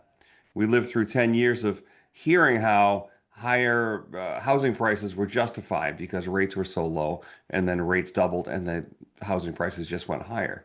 It's a head scratcher. But it is true that the US has been handling these rates better. And I have to admit, the 4% 10-year Treasury is not out of the long-term norm. It's probably back to the normal range, if anything. So we'll see what that means. I'm not sure it means much. Inflation has been relatively behaved. Employment has softened. Unemployment's gone up a little bit, but it hasn't mattered. It hasn't triggered a recession like the other times that that indicator has suggested that it should have predicted a recession. This time, I think it's the SAM indicator, and you had her on your program. When you have higher unemployment versus 6 months ago, and it goes from negative to above zero, every time it's predicted a recession. Well, guess what? Not this time. So everything's different this time. It's kind of crazy. He talked about some specific opportunities in AI. He suggested that the AI bubble burst. I'm not so sure I really saw a burst, but we have seen valuations quite a bit lower in AI. if we're right about potentially a higher market, yeah, a short-term blow-off, AI is going to do great. In fact, everything's going to do great. He talked about Mag 7s still having really good earnings. They should do great as well. But the big picture is that we have a date with destiny. We're 3 times long-term normal valuations, and we think we're closer to the end of the story than not. In fact, I think that 2026 is likely the year that we enter the crisis of this fourth turning that we've been talking about all this time, and which will eventually lead to a climax. So again, if you're tactical and short term, maybe you can get away with playing the game, but otherwise, I would just be careful. Dial down your exposure or do the old T-bill and chill thing even is not a bad idea. Just in wrapping up, I'll try to move through quickly here. He talked about private credit. He's bullish on it. We don't like private credit. We just really feel like it's better off being avoided. I guess I'll leave it at that. Still, Jan is bullish on gold. Obviously, we agree with him there. He talked about being more cautious on Bitcoin. Bitcoin has had a big pullback of 30%. Historically, it does this. It's pulled back to long-term moving averages, and it just signaled a bottom fish opportunity, let's say, on this move from 85,000 to 92 or 93,000. So for those that aren't there, it might be a good time to think about dabbling a little bit. In general, we don't recommend very much exposure there, if at all. We don't think you have to have it because we tell everybody they should have 5 to 10% precious metals.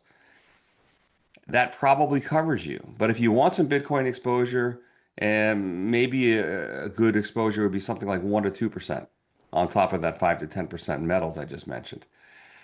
And so if you're of the mind to do that, you could buy a third of that position here or half of that position here, where we might be at a short-term low. That's what the charts are looking like here to us. Bottom line, let me just wrap up here. Jan is decidedly bullish, I think, across the board, and we're not. So I wouldn't say we disagree. I think we probably disagree on path. So I think that these markets will likely trade lower between now and 2 years from now. I wouldn't be surprised to see the markets 50% or more lower at some point. And based on what I heard, I think Jan probably disagrees with that, but that's okay because that's what makes a market. And so we really like vanEck has this alternative viewpoint that they embrace the things that we think will do well, like real assets and Bitcoin. And we're just going to have to take it from there. We're going to have to be tactical, be really careful about being passive in all one thing or all another thing. And reach out if you want to chat with us and get some ideas. We're happy to help. All right, thanks, Mike. John, I got some questions for you, but first, anything you want to add to Mike's reaction to Jan's analysis there? Yeah, I think Mike did a great job covering most of the bases.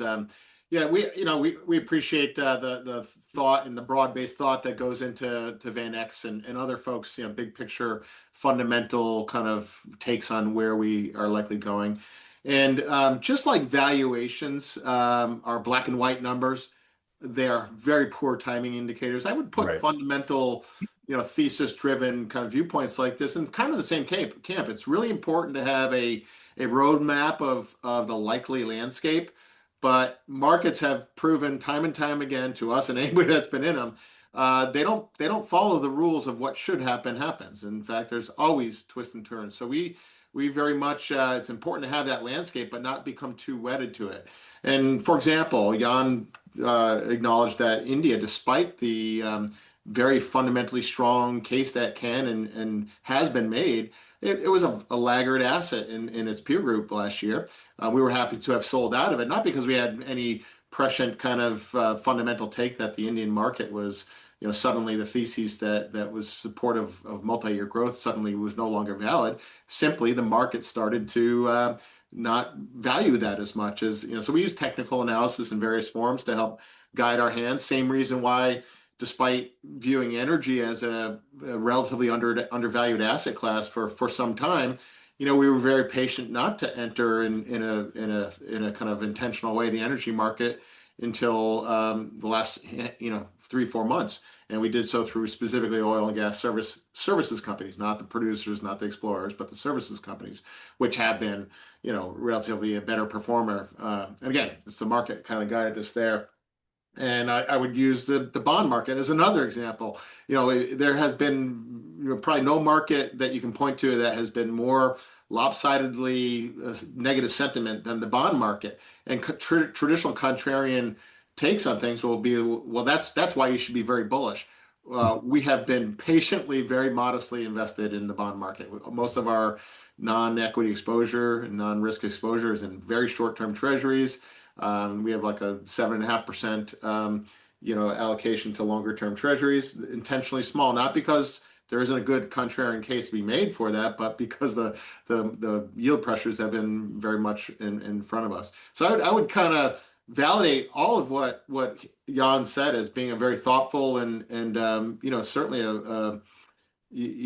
kind of a conceivable pathway. But as Mike pointed out, markets have a different way of interpreting things. And just like I'm sure we'll talk about the silver market in a bit, there's compelling cases to be made for silver going straight to 100, as well as back into the 50s. And each one, you got the job of an investor is to handicap those odds. But it's, anytime someone thinks, especially in markets like this, that you have a, certain probability of one outcome over another, one should just remind themselves that they're going to get schooled like markets have time and time done.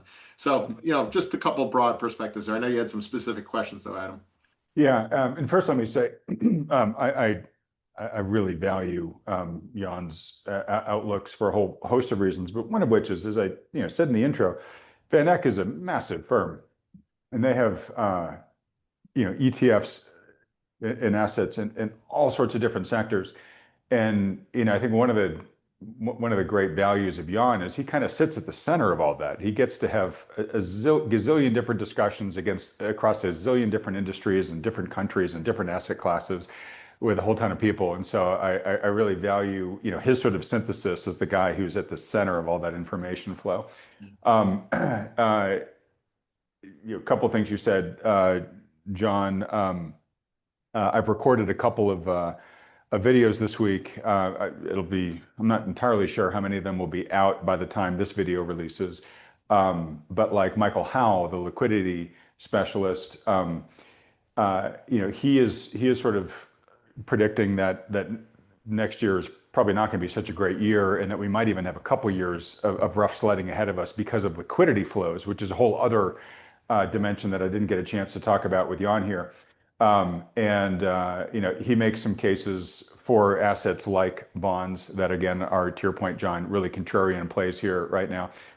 So what's interesting is I think Jan is right, where we probably have a lot more visibility going into 2026 than we had in recent years, especially going into 2025, where we had no idea at the beginning of the year what was going to happen with trade and all that type of stuff, right? There was all an unknown, and then everybody freaked out when Trump came out with his poster board on Liberation Day. This year, we do seem to have a lot more clarity into what's going to happen in terms of the decisions that we're going to make.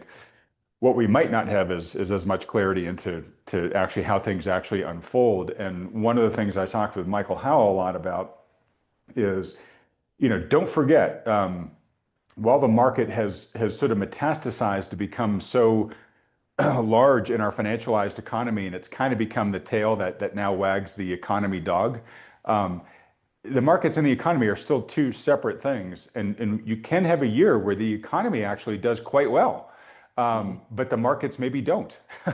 Yeah. And right now, I think too many investors just assume that they're always going to be, correlated, have a correlation of one. And this may be a year that maybe re-educates people on that. So anyways, my point is just, it's so great to hear the wisdom and the expertise of guys like Jan and some of the other folks that we're interviewing.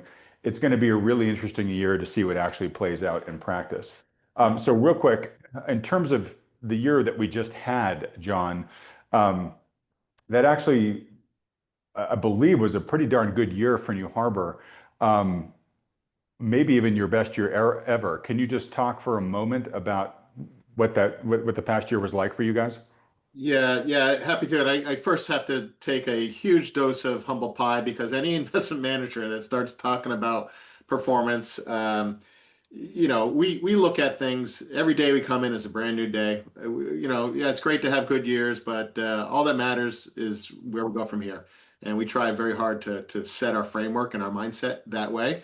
Yeah, we were up. I mean, certain clients have different tilts depending on their situations, but for our core tactical portfolio, we soundly beat the S&P 500. I'll say that. We were up net of fees in the ballpark of 20%, plus or minus. And again, this is first thing I want to say is I don't want anybody hearing that and making any kind of extrapolation into any future. I would be shocked if we could do similar to that this year, to be candid. Please take that with the grain of salt that a backward-looking commentary deserves. I think this year is going to be quite a bit more challenging. Where we had some really good success, obviously we've been bullish in precious metals for a long time. Last year was very, very constructive for precious metals. In some ways too constructive, and that's why we have some hedges in place, and we're bullish, still bullish long term, but we do have some concerns about the near term path that they might follow. We very intentionally, even though we're underweight equities, we were in certain sectors that were strong outperformers relative to others. And we had a very intentional, overweight relative to the market for sure, or traditional investment, kind of allocations, overweight to non-US equities. So emerging markets, we were not in India, but we were in things like Latin America, for example, which did very well. And again, this is all backward looking, not a recommendation going forward. But our simple recipe, if you will, and it's not a perfect recipe. We're always learning new things every day, and our system is always teaching us new lessons. But you want to be in the areas that are relatively strong, out of the areas that are relative laggard, no matter what the fundamental case is. As I said, like for example, energy we felt has been very undervalued relative to the market.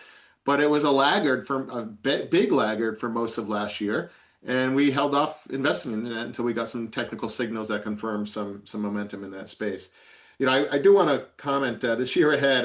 In the a bit of put this in your contrarian kind of bucket of caution. You look at Wall Street analysts right now. There rarely have been this uniformly bullish, and the degree of bullish.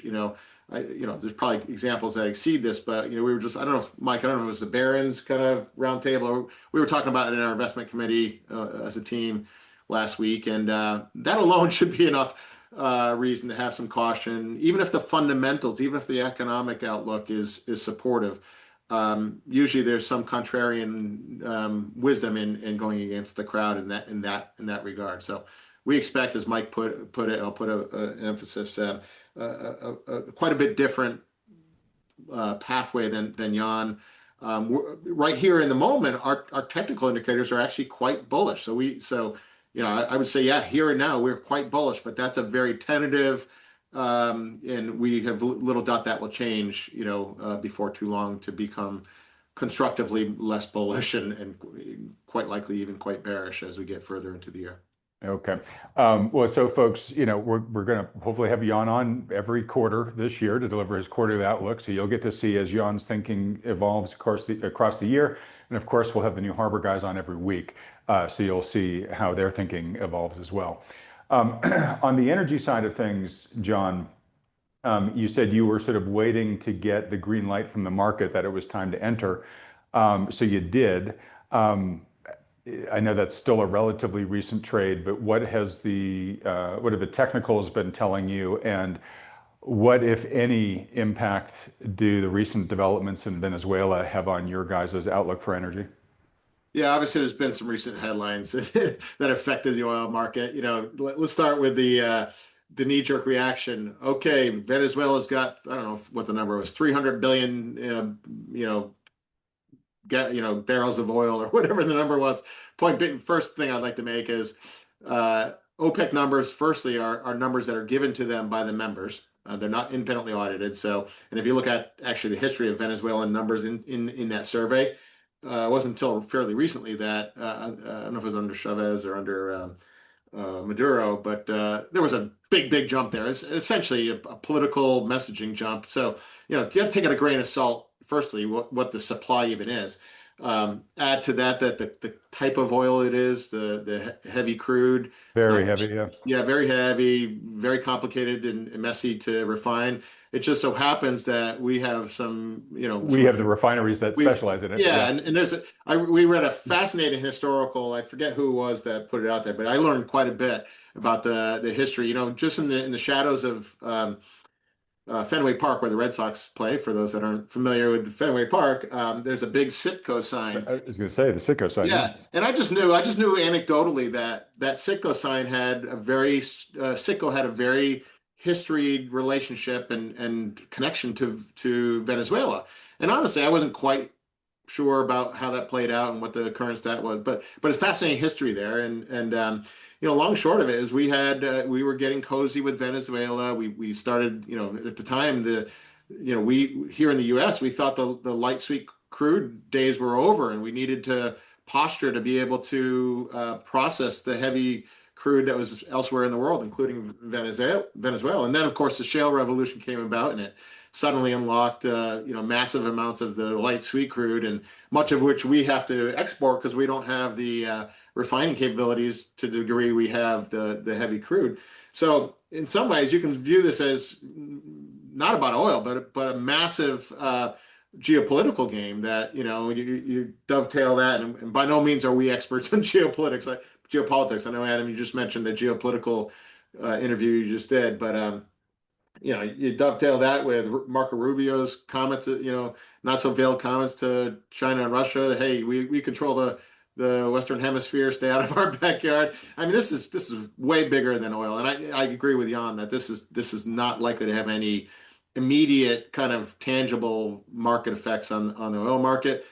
Longer term, it quite likely will, but all this stuff that we've seen in the energy market was coming before this sudden weekend news that we invaded or did an operation in Venezuela, however you want to frame that. So I agree. This is probably just news circus headlines. It's not really, certainly doesn't affect our reason for being in the space, and won't, we think, have dramatic near-term impacts on the energy market. There's plenty of other things that will drive that.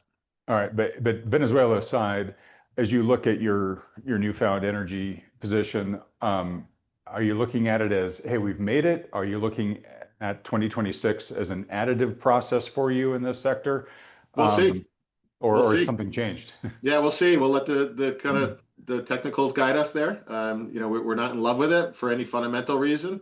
If the prices start to kind of erode and we see relative strength pick up in other sectors and weaken in the energy sector, we'll have no qualms about trimming or taking stops on a position there. Okay, Mike, I'm going to give you the last topic here, which is the precious metals, something that you are very much an aficionado in. They've cooled off a little bit today, but gold and silver pretty much hit new highs just a couple days ago. Yesterday, silver got back up above, at least silver futures got back up above $80 an ounce. They're like a buck or two below that the day we're talking here. But, what was it? Not that long ago, a week and a half ago, folks were starting to bite their nails of, hey, we just saw a 15% correction in the price of silver. Is this, did it just peak out? And are we starting to see a big, massive correction like we saw after the previous two peaks? Realistically, jury's still out on that, but we've seen some pretty strong resilience in silver since then, and in gold. What are you looking at most closely right now? Yeah, you're right, Adam. We've seen some really good resilience. Let me share some charts here, and then we'll go through it. This is a chart you'll see in a second here. This is an ETF that tracks silver. It's SLV. It's the easiest thing to show. Okay, this is the monthly, right? This is the monthly chart of SLV. That's right. So take a look what happened back here in 2011. We hit a high and we basically came right back down the following 4 months.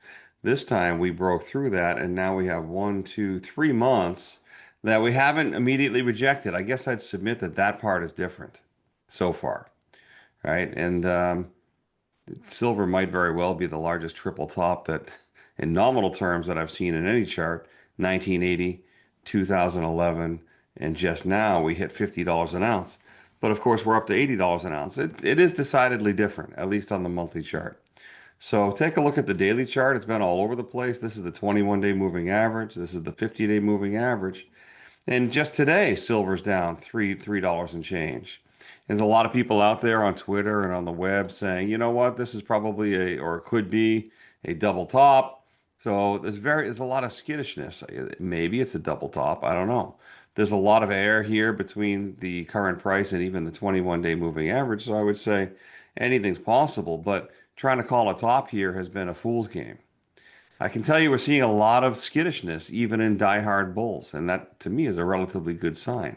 Not a good excuse to go in too heavy. Still think you should be selling on the way up a little bit at a time. Those people that have bought maybe 10% back when we were recommending it all these years now have 20 or 30%. Sell 5%, something like that up here. It's going to help you refresh your mind. It's going to free up cash to use for other meaningful things and maybe even other meaningful real things like construction or buying property or things like that, or even a vacation. So don't forget to ring the register a little bit, but I don't see any indication here that this top is in. I guess we won't know till we know, but I wouldn't have thought that we'd be up at $78 an ounce, which is where we are right now. It's kind of amazing. And that's despite your pretty strong bullishness on silver heading into 2025. Yeah, I was really bullish about it. I didn't actually think we'd get to even where we are here. But I've also learned that I can't call a top or a bottom precisely. Nobody can. The gold silver ratio, show that here, has now normalized. I remember talking about this back in Liberation Day. We were saying, the gold silver ratio is like 103. All right. And this is just a year chart, but 103 is pretty rarefied time level. It's only seen that a few times in the last 20 years. And now we've come all the way down to 55. I'd say the long-term average over the last 10 or 15 years for the gold silver ratio is 40 to 60. So down here in 55, we're at the top end of that range.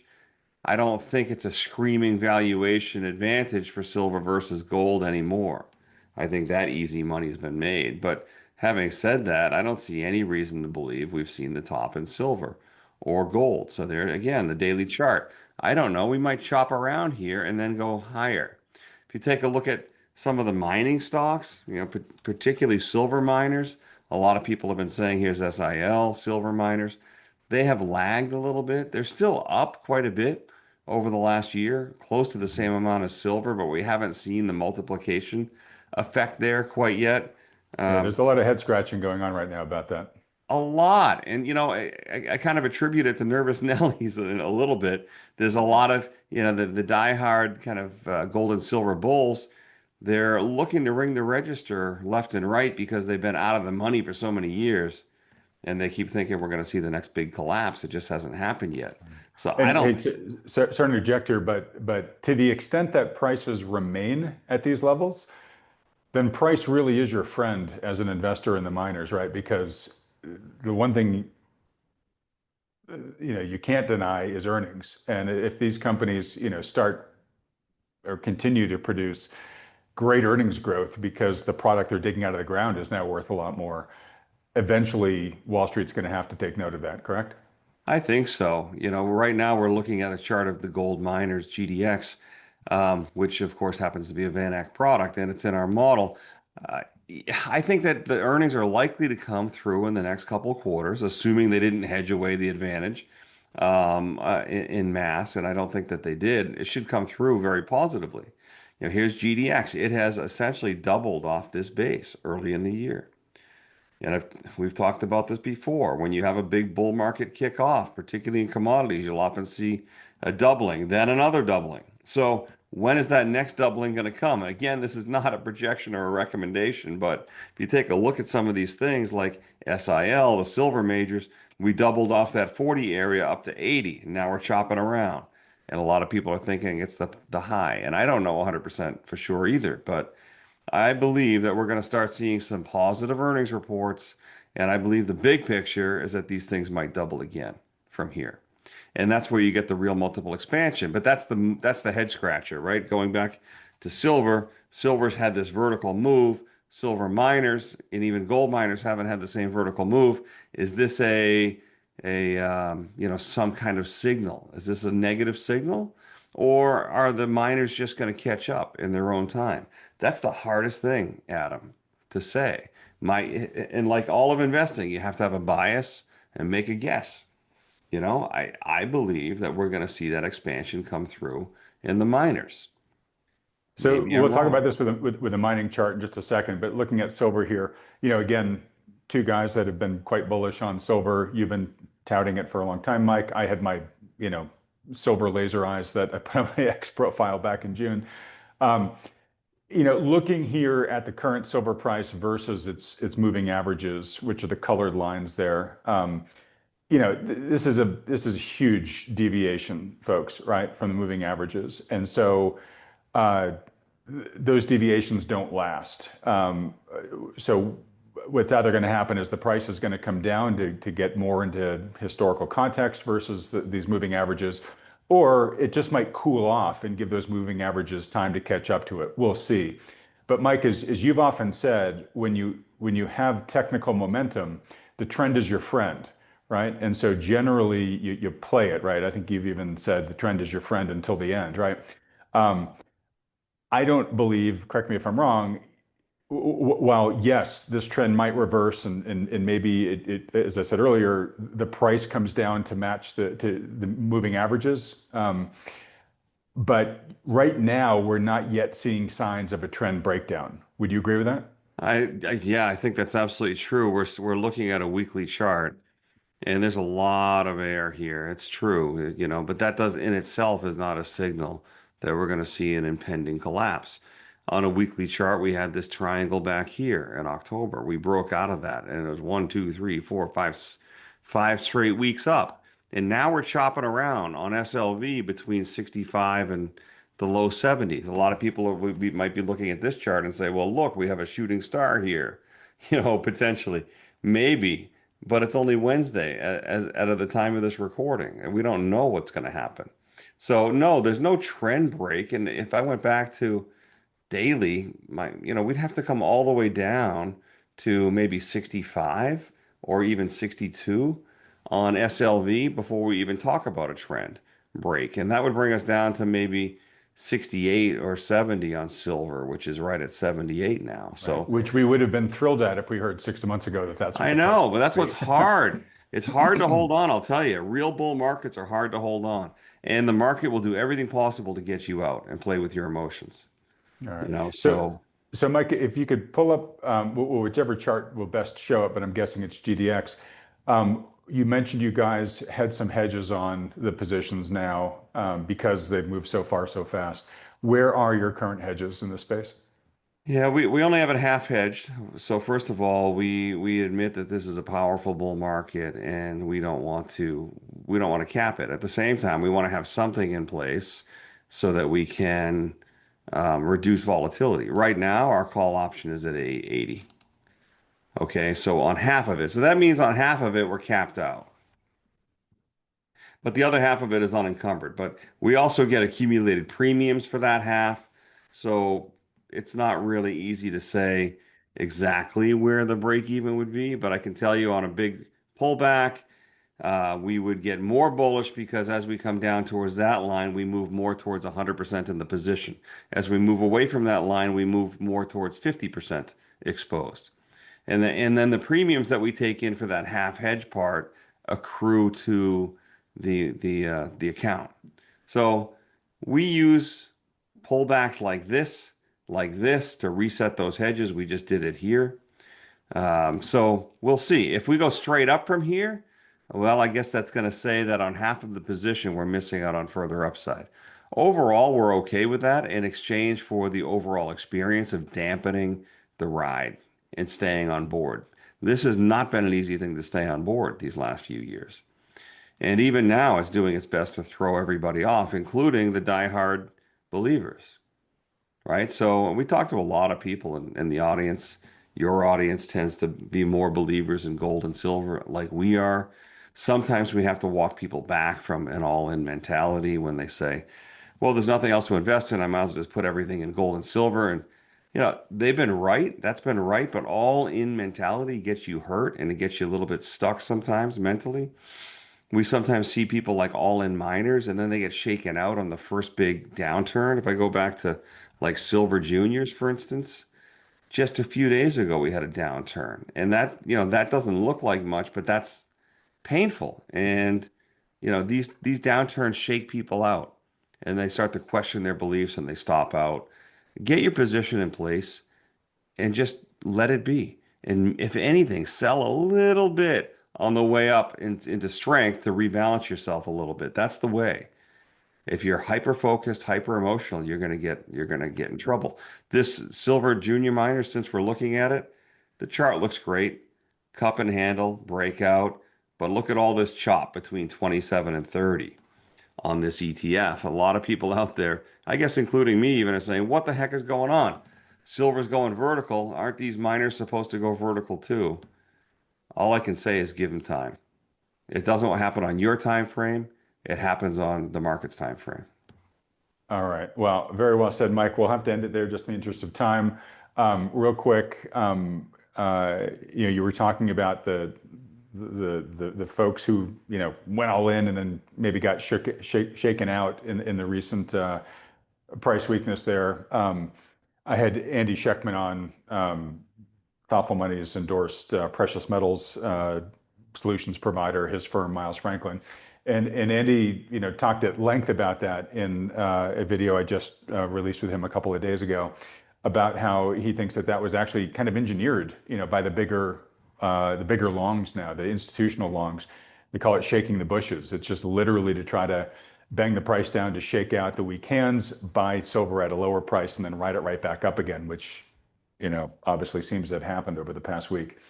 Andy also is quite bullish about silver's momentum from here. The title of the video was has silver peaked out here? He gives a very strong argument for no, and gives a whole bunch of reasons why. So folks, if you want to get kind of the latest on his precious metals thoughts as an industry insider, go listen to that video. But also just a reminder that Andy, for folks that are still looking to either get in for the first time or to add to their positions on the silver side, he has been offering the Thoughtful Money audience for about the past month or so an exclusive price discount on junk silver. And he was offering it at $1 below spot. And kudos to everybody who took advantage of that. One, because silver's higher today, but you bought it at a really good price. So he can't, because of the recent CME hikes, he can't offer the same quite low price, but he's now offering, while supplies last still, of course, now junk silver at just $1.35 over spot. So if you want to take advantage of that, just go fill out the short form at thoughtfulmoney.com/buygold, and he and his team will respond right away and either get you hooked up with that offer, or if you've got other questions or needs around buying precious metals or storing them, he and his team will definitely be happy to help you with that. All right, gentlemen. Well, look, great kickoff to the year. Thanks so much for coming on this week. Look forward to 51 more weeks of doing this with you guys in 2026. Kudos to you and the whole team there at New Harbor for having such a great year next year or last year. And whatever happens from here, very much appreciate you guys tracking it for my viewers here in real time on the channel. All right, folks. Well, in wrapping up, if you again enjoy these quarterly outlooks with Jan, would like to see them continue, please let us know that by hitting the like button and then clicking on the subscribe button below, as well as that little bell icon next to it if you haven't clicked that already. And if you would like to get help early here in 2026 in setting your personal portfolio up for what is likely to happen this year, whether it plays out the way that Jan thinks or some of the other experts on this channel think, highly recommend that you get that help from a good professional financial advisor. If you don't have one that's already providing that guidance to you, well, and consider talking to one of the financial advisors that Thoughtful Money endorses. These are the firms you see with me on this channel week in and week out. You might even like to talk to John and Mike themselves there at New Harbor. So to set up one of those consultations, which are totally free, just fill out the very short form at thoughtfulmoney.com. Only takes you a couple seconds to fill out the form. As I said, these discussions are totally free. There's no commitments involved. It's just a service these firms offer to be as helpful to as many people as possible. John and Mike, again, can't thank you guys enough. Look forward to spending the rest of the year doing the same thing right here with you guys.